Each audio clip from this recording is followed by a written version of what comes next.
দেখেন কি সুন্দর সুন্দর কই মাছ, এগুলো একদম অরিজিনাল হাওরের বিলের কই মাছ। এগুলো মূলত বরিশাল আগলঝাড়া পয়সারহাট ওদিকের অনেক হাওর আছে, বিল আছে ওই বিলের।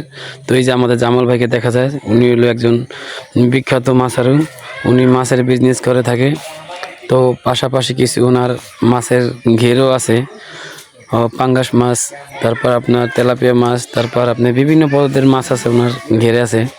উনি মাছ ব্যবসা করে, উনি মাছ ব্যবসা করে সফলতা অর্জন করেছে। তো আমি মাছ দেখে নিজের লোভ সামলাতে পারলাম না, তাই আমিও মাছগুলো একটু হাতাহাতি করলাম। তাই ওনাদের কাছে দেখেন বড় বড় শোল মাছ নিয়ে এসছে বিক্রি করার জন্য।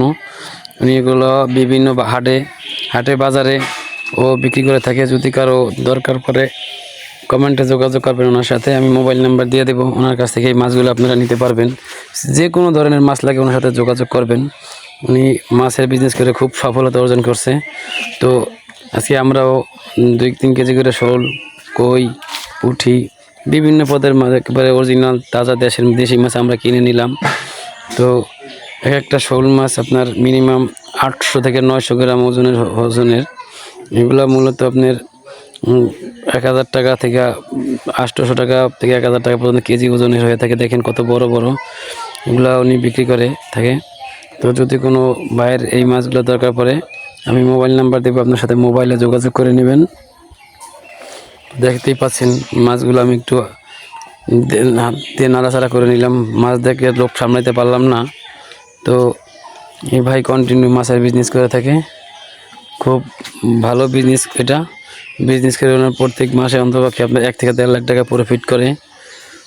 তো কোনো বিজনেসের কোনো আইডিয়া দরকার পড়লে ভাইয়ের সাথে যোগাযোগ করবেন, কীভাবে বিজনেসটা আপনারা করতে পারেন। তো শোল মাছগুলো দেখেন কত সুন্দর সুন্দর শোল, অত্যন্ত স্বাদের একটি মাছ। আর মূলত এই মাছগুলো আপনার চাষের না, মূলত এই মাছগুলো একবারে অরিজিনাল বিলের হাওরের মাছ। তো খুবই স্বাদের মাছ। তো আপনারা নিতে চাইলে যোগাযোগ করবেন। এই যে আমাদের জামাল ভাই, বিখ্যাত জামাল ভাই, সে একদম বিখ্যাত মাছারু। আর কি বলবো, বললে বিশেষ করবেন না। যদি কারো কোনো পরামর্শ দরকার থাকে, ভাইয়ের সাথে যোগাযোগ করবেন। আমি কমেন্টে ওনার নাম্বার দিয়ে দেবো আপনাদের। হারে অনেকগুলো শোল মাছ মারাও গিয়েছে দেখেন। আজকে লস প্রজেক্ট, এই মাছগুলো মারা যাওয়ার কারণে লাভ একটু কম হবে, কারণ বাজারে মানুষ আবার জীবিত মাছ নিতে চায়, কেউ মৃত মাছ নিতে চায় না। তো বেশ কিছু মাছ আজকে মারা গেছে। তো দেখলাম কেমনি কি, ঠিক আছে। দেখেন মাছগুলো কীভাবে মারা গেছে। তারপর অনেকগুলো মাছ জীবিত আছে, অনেক দামের মাছ